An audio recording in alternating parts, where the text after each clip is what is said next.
some of the stories in the book are actually true. I'll kind of start from my early childhood, and the first kind of major thing that I can recall happening to me was I was 5 years old and I was walking through some tall grass in my neighbor's yard, and I stepped on a rake that was upside down in the grass with one foot. In my struggle to get off the rake, I stepped on it with the other foot. So I looked down and both feet are impaled by the rake. So I go kind of half running, crawling home. My dad was a state trooper, so he grabbed his first aid kit and solved the problem with methylate or mercurochrome or whatever they had in those capsules. Stung like heck. It hurt worse than the actual stepping on the rake.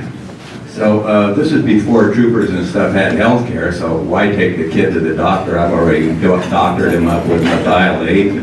He should be fine. Well, as time went on, I developed blood poisoning and then had to go into the hospital. And the one thing I recall about that, 5 years old, that sticks in my mind, was that the pills cost $40 and you had to take a pill a day for 2 weeks. So that was a major hit for a trooper back then, making probably, I don't know what, $300 a month. So good old Dad, I enlisted him into driving me around Grant County, Washington in his patrol car looking for a horse.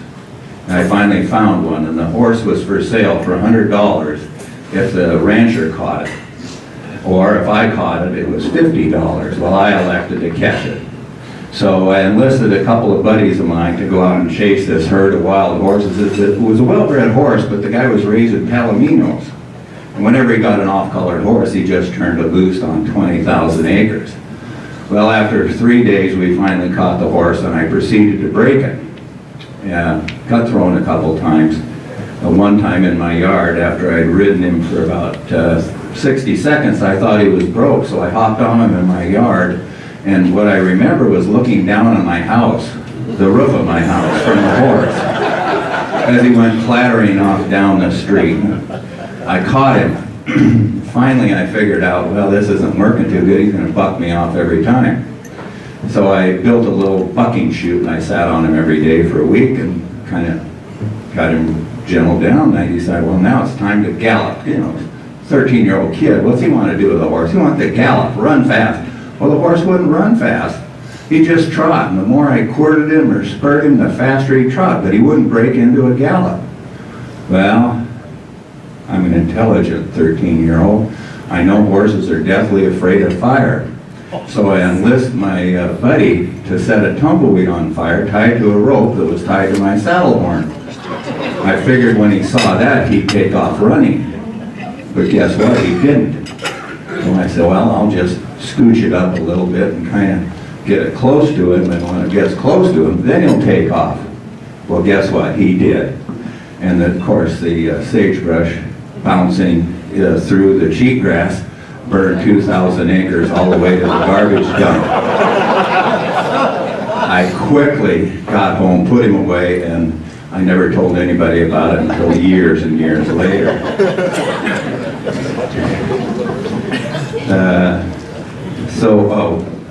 I got a little ahead of myself. I forgot to tell you about the little bike wreck I was in. I had a paper route in Seattle when I was 11, and I got a new Schwinn 3-speed. Well, there was a steep hill on my route, and I had a speedometer installed, and I wanted to see if I could hit 60 miles an hour. And I'm pedaling down the hill, and sure enough, I got pretty close. I got to 55 when a collie ran out, and I was dressed like I am today in shorts and a t-shirt. And front wheel hit the dog, and I slid on the asphalt and took all the skin off all the way down to my ankle. Well, I went back home, and there comes the methylate again. Boy, if you don't think, if you got a scab that goes from your neck down to your ankle and you put methylate on it, it's worse than the slide in the gravel. Well, then I started my work career. One of the first jobs I had after graduating from high school was I worked on a rock crusher. And if you've ever been around a rock crusher, they're noisy little things. In my job, I was what they call a feeder operator. We just stand on a platform, and the rocks come into this big, what they call the jaws, and that breaks big boulders into smaller boulders, and then it goes on through the process. And whenever it got clogged up, my job was to stop it and free the rock. Usually it meant hitting it with a sledgehammer and cracking it open and then going. Well, if you can imagine, this is the kind of job that a young girl, 18-year-old kid with time on his hands just, zones out all the time. 10-hour shifts, 6 days a week. And on this little catwalk that was about this wide, I had my sledgehammer. So I paced back and forth on this little catwalk. You can see what a physical specimen I am to keep in shape. And not really paying attention one particular day, and the sledgehammer handle had vibrated out, and I tripped on it, and I fell into the jaws. But there was a bar over the top, and I grabbed a hold of it with both hands. Normally, a rock crusher is real dusty. You can't see anything. But this particular day, the wind was just right, and the plant operator saw me hanging there just by a stroke of luck, and he hit the master shut-off switch, which shut everything off. At about the same instant that that he hit the switch, my hands let go. And so, I was this close to being 3/4 minus. Been in some DOT paving project someplace. Then I got a job in the missile silos when they were building the missiles around Grant County. They had 3 different sites. And I worked on it when they were building them, and then I worked on it when they were tearing them down with a company called Sidale Explorations out of Portland, Oregon. And what we did was take anything of value out of the silos. So we always had a kind of a big safety belt with a big manila rope, and I carried my bolt cutters on this rope in a metal ring, and we cut wire and things like that. Well, if you were to go to the other side of the silo, which is 180 feet down, you were supposed to, safety-wise, you're supposed to climb down the ladder, walk across, climb the other ladder to get to whatever you were doing. Well, that always seemed like a lot of work to me when there was all this piping going around the missile silo. Why not just scooch along like this, and you don't have to do that up and down stuff. So one day I'm scooching along, and I'm scooching by the elevator shaft, and the elevator's coming down, and I yell, it hits me in the head, and I yell, "Stop!" and it doesn't stop. And I'm getting littler and littler like this, and it knocks me off. And I'm going head first, and I'd fallen about 6 or 7 feet is all. But when I fell, the bolt cutters attached to the rope came out and whipped around the beam and stopped me. But the elevator's still coming down. So I'm yelling my head off now, "Stop, stop, stop." Finally it stops.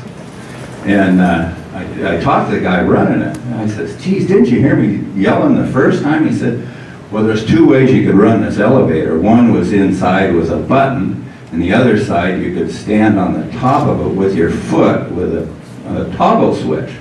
And that's what he was doing. I said, I had no intention really stopping the elevator, but I heard all the yelling and screaming, so I just took my foot off to see what was going on. But I was this close. And well, I'll tell you about a few car wrecks I've had over the years. When I was 16, my folks took off on vacation with the explicit instructions: don't go out of town, water the lawn, water the garden. Well, I met a girl from Maltby, and a buddy of mine, we decided to drive him to Maltby from Ephrata. And we were low on gas the next morning, so I said, well, I happen to be the last driver. So I decided to coast down the hill, and I didn't know that there was a major arterial coming up, and when I saw the stop sign, I thought, well, I'll just blow right through it. Unfortunately, that didn't work out very well. We got T-boned by a 3/4 ton pickup truck. He broke his arm, I was unscathed. just the luck of the draw. Then when I was 21, a few fellas asked if I'd buy them some beer. So I bought 2 half cases of beer at the local tavern. There's 4 of us in the car, a 1958 Chevrolet Impala. And just as I'm loading the beer into the back, the local police officer in town, Joe Blair, looks at the car. I don't think all those kids are of age. Of course, me being the expert, legal-wise, having a sergeant for a father in the state patrol, I say, well, just drive out of town. If he turns on his lights, he can't stop you because his jurisdiction stops at the city limits. I was evidently in error. He kept coming. Lights are flashing. Well, we get up to 120 miles an hour headed towards Moses Lake, and there's a cutoff that goes to Slope Lake. So I said, well, turn your lights off, Doug, and then when you get to that cutoff to Soap Lake, don't hit your brake lights and just take the left and he'll scooch right on by. And it worked. I love when a plan comes together. However, he turned his lights on too quick and Joe turned around. And we're back up at 120 when Doug goes around a very gradual curve and drops his wheels off the shoulder. And we left the road at 120, and the guy sitting next to me, his name was Ed Burns, and I was eating some peanuts. And I turned to Ed and I said, here, you better have some peanuts, and maybe your last. And we went end over end 7 times in a rock field. And the only guy that was hurt was the driver. He had a broken nose and broken collarbone, and 1 broken ankle.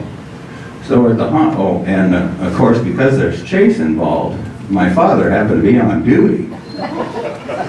And we were met at the hospital.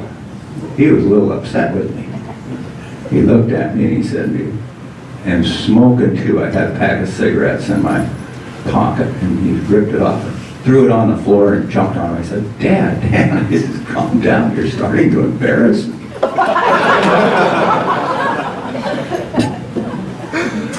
Right after that, I started dating my wife. That's what saved me, I think. So we were at her apartment getting ready to go out on a double date, and I find a device behind the curtains. I said, hey, what's this? The other guy that was going with us was a Naval Academy attendee. He said, well, that's a smoke bomb. I said, cool. I said, let's set her off and fill the apartment full of green smoke. So we're sitting on the couch, and I pull the pin on it, and it's smoking, but it stinks. So I said, oh, I better get this thing out of here. I'm walking out, and it explodes in my face. It wasn't a smoke bomb, it was a tear gas grenade.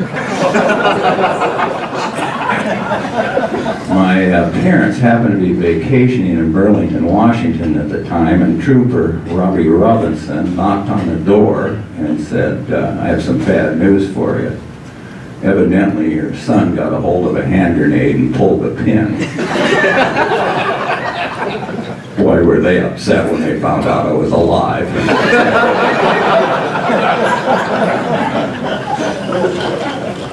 Well, after all this, I finally went back to WSU after flunking out. I was taking 23 hours, and at mid-semester, I got straight A's. Well, so I quit. I figured, well, A, F equals C, which was always good enough for me. Well, when my grades got there, I'd flunked everything except for 1 hour of chorus, so I had a .03 degree average, and that's when my career at WSU ceased for a year or so. And I got back in and was married to my wife when I got drafted. So one of the fellows that was with me said, well, what are you going to do? He says, well, I got an uncle that's a pilot in the Marine Corps. He flies jets. He says, that's what I'm going to do. I said, well, that sounds good to me. I think I'll do the same thing. So I took the test, decided to go into Marine aviation, and I'll tell you a few things that happened to me along the way. we were flying T-28s, and after about 150 hours, you think you're a pretty good pilot, and I did. So one of my favorite things to do when there were big thunderheads in Pensacola, Florida, was to wrap the T-28 up to about 250 knots and come as close to those clouds as I could and lay it on its side like that, and then kind of scooch in and out like you're pole bending a horse. And that worked out pretty good until one day somebody else was doing the same thing, and we passed belly to belly about 10 feet apart.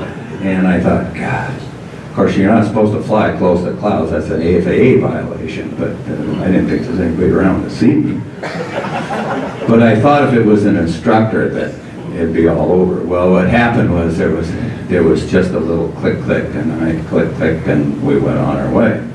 A couple of days later, I decided, well, you're supposed to do a loop in a T-28, if my memory serves me, at 180 knots, smooth transition, do your loop. It's a very gradual maneuver. Well, I like to experiment, and so I thought, well, I bet if you did it at 300 knots, it would be a lot more fun. So I got the T-28, and I got a lot of forward stick pressure, and it's getting real slow, and I'm pretty much in the dive. And it's taken forever, it seems like, to get up to 300 knots, and suddenly as it gets to about 290, it's starting to go by really fast. Well, now I'm afraid that it's going to go past the red line, which is 340, so instead of easing back on the stick, I pulled back, and what I did by doing that, I pulled enough G's right away that I blacked myself out. And when I came to, I thought that I was home in bed, and it was the alarm clock that was going, not the engine. So I was that disoriented for a time or two. And well, all I can say, this is before we had instruments. So I wake up, and I want to see the ground again, but I can't seem to make the plane do it. Anyway, moving all the controls. Finally, I kicked the rudder and head straight down. I recovered at 1,000 feet, so I was very thankful to make it home. Didn't tell my wife about that. Okay, now we move on into the little bit of some of my adventures in Vietnam. In no particular order. I was flying with a brand new co-pilot. He just got there. He had about, I think I was his third or fourth flight. And we're about a mile out of Da Nang, just on a routine mission, and there's a lube line that feeds the transmission with transmission fluid, and it came loose. And that's kind of unpleasant because it's hot and smelly, and your transmission doesn't have any fluid in it. And he's kind of panicking. I said, relax. I said, don't you remember what they told you in NATOPS?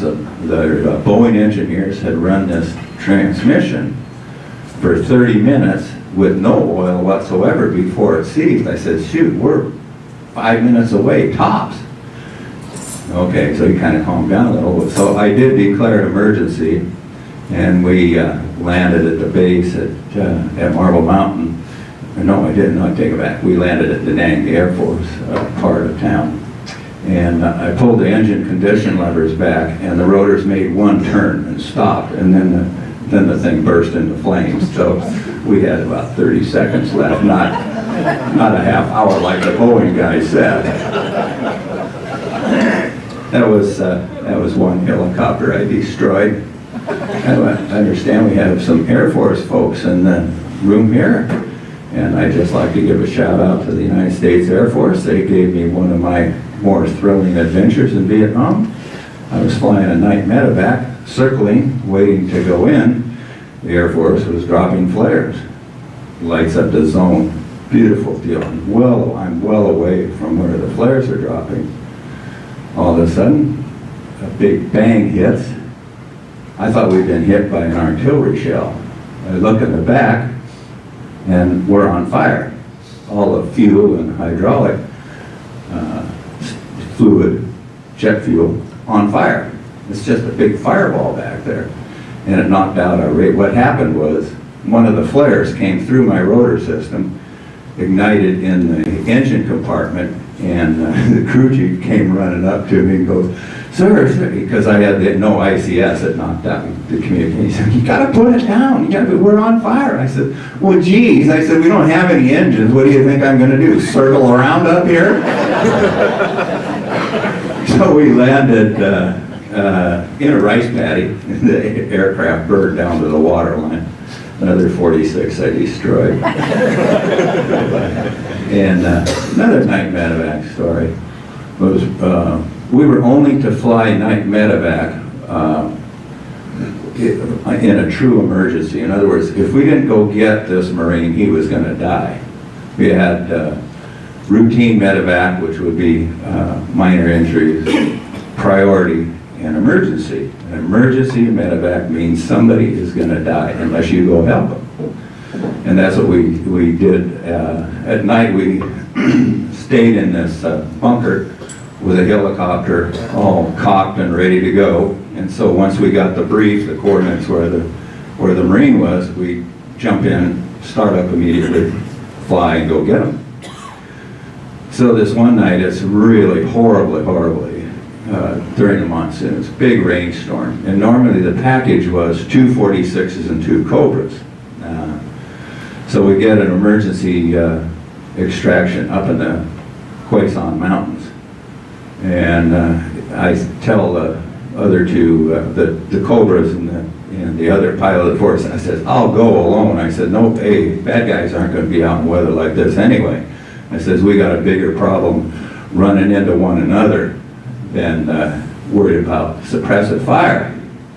So I head up into the mountains and I do what's called an ASRAD approach. Back then, if you didn't, it was totally IFR. You fly in and had a guy talk me into the zone. He knew what a zone was. And as you approach the zone in the mountains, he'd say, okay, you know, you're 2 miles out slow. Anyway, talks you into the zone. Pretty hairy. So we land, and normally within 30 seconds of you landing in a zone like that, the wounded Marines on board your helicopter and away you go. Well, we're sitting there for what seems like forever. Now this story isn't in the book because I figured some PETA people might be sensitive to it. So I said, what the hell's going on back there, to the crew chief? He said, we're getting some instructions. I said, what instructions? Well, he said this Marine recon team killed a tiger, and they told the general if they ever got a tiger that they'd get it to him right away so he could have it stuffed or made into a rug or whatever. Man, am I pissed.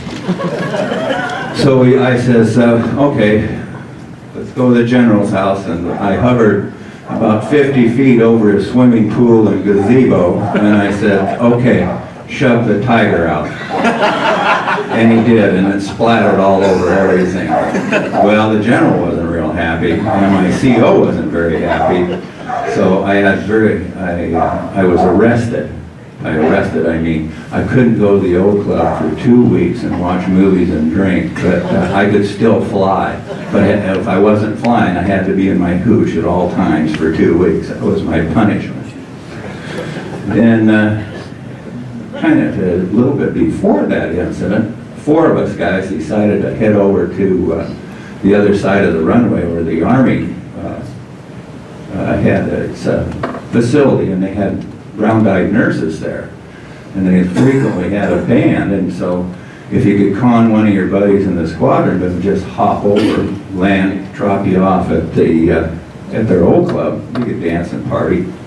And the only way to get back, though, was to have your buddy in the helicopter come pick you up. Well, it's about midnight and it's pouring down rain, and our ride doesn't come and pick us up. Of course, back then you didn't have cell phones or any way to get a hold of them. So we figured, well, we're either going to have to walk back or what. So, doggone if there wasn't a general's Jeep parked right out in front. And in the Jeep was his raincoat and his cap with his stars on, 2 stars, little 2-star flag. I said, hell, there's our ride. So I put on the coat and the hat and proceeded out, and they had a checkpoint that you had to go through to get off the base.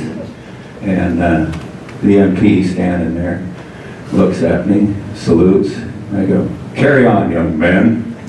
suddenly something clicks in his mind. He goes, geez, I don't think we got any 25-year-old generals. So he yells for us to halt. Well, I'm not going to halt, so I floorboarded. I'm in a stolen Jeep. And you know how you sit in a Jeep, you know, side by side. Well, I figured he's not going to shoot. Hell, I doubt if they even give him ammo on these things. Well, evidently he did have ammo, and he shot. And the bullet went, Gary Pittock was sitting in the passenger seat. The bullet went through that little window in the back and through the windscreen. Well, now I'm really going quite fast. It's through an area called Dog Patch outside of Da Nang, and took a corner a little too fast and flipped the Jeep. And got, well, I knew we could go through the main gate of the base there, so we had to climb the wire. Of course, the guys are saying, hey, I don't know if we can climb the wire. I think they got mines in there. I said, I don't think so. I don't think it's mine. I don't know, mine it, for God's sakes. Well, we climbed over, and most of the time those guards that were in the tower weren't too attentive anyway. Most of them were high on cocaine or dope, and so they must have been, because we made it over the wire and snuck in. So that was kind of a fun night out, all things considered. So let's see, another little kind of funny incident. I was a co-pilot at this time, and I'm pre-flighting the aircraft, and I normally didn't pay too close attention to the cabin area, except this one time when I see a Planters peanut can down on my side, the co-pilot side. I thought, God, great, I'm going to get some peanuts here. Well, I picked it up and there was a grenade in it with a pin pulled, and the object being that when you went into an angle of bank, the peanut can would tip over and no more helicopter. Narrow escape didn't work. And then shortly after that, we were having a floor show. And for some reason, I wanted to dress up in my Indian regalia. I had a pair of moccasins and an old headdress that I carted to Vietnam for me. So I'm going to get all dressed up. And I always kept my moccasins way underneath my bed because they were moose hide tanned and they kind of stunk a little bit. My other roommates didn't like it very much. So as I go underneath the bed, I look about where they are, and there's an alarm clock there. I said, well, that's not my alarm clock. I look up and there was primacord about 20 feet at least in my bed attached to the alarm clock to go off about 3 o'clock in the morning. Called EOD, they came down and connected it, but it was enough primacord, they said, to have taken out the whole hooch. Hey, knock on wood, escaped another time. Ken's heard most of these stories. We were roommates together for 3.5 months. I'm sorry. Let's see. I know there's more. Oh yeah. After we went on a recon insertion one day, kind of a hairy one, and dropped the guys off, and they immediately came under fire. And so they said, you got to come back and get us. And okay, we'll come back and get you, but where are you? Well, we're not too far from where you dropped us, but we stumbled into a Vietnamese truck park, and there's lots of bad guys around, so you're going to have to land on the road. There was a road there, so we land on the road.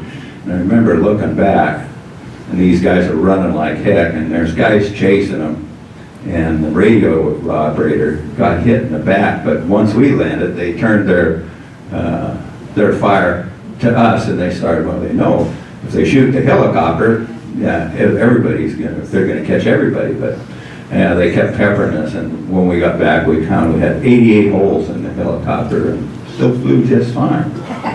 Another time I was flying with a guy named Smokey Burgess, and we were coming out of the zone, came under pretty intense fire, and one of our actually both of our hydraulic lines got hit.